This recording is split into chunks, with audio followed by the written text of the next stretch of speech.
tautā dēvētais čigānu zelts. Patiesībā es negribētu vispārināt veselu etnisko grupu, tas nebūtu ētiski. Pareizāk šāda veida izstrādājumus, kuri ir it kā no zelta, jā, šobrīd tie vairs nav tik spīdīgi un skaisti, ar laiku tie izdod savu patiesu būtību un laukā lien kaut kāds parastais metāls, jā, un tas spīdīgums zūd, bet kas paliek diezgan skaistas proves. Tās, protams, nav proves Latvijas proves biroja, bet kaut kādi 583, 585 šeit ir. Šo zeltu mums ir atnesis tavaks sekotājs, kurš ir informējis, ka šo zeltu viņš ir saņēmis no drauga Ķīlā pret aizdevumu. Tas ir vērts atcerēties. Arī draugi apzināti vai neapzināti var, sauksim lietas īstajos vārdos, iesmērēt viltojumus.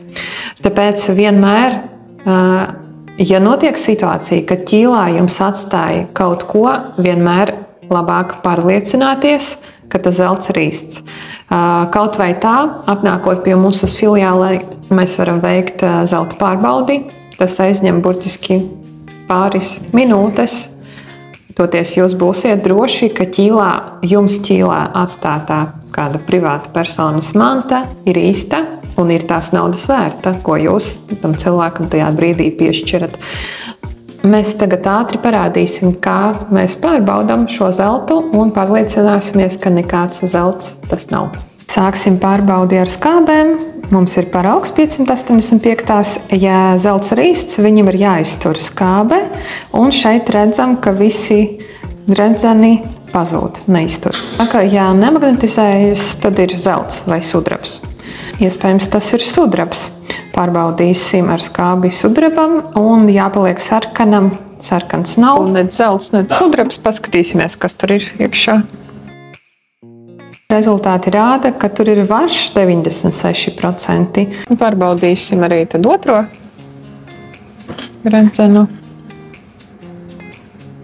Arī noliekam, nofokusējam un tad skatāmies. Tad atkal šeit 93% varš. Paldies sekotājiem par iespēju parādīt šāda veida viltojumus. Un, ja jums ir kādi interesanti stāsti, kas ir saistīti ar jebkāda veida krāpniecību, mēs labprāt uzklausīsim vai pat uzņemsim video par jūsu stāstu.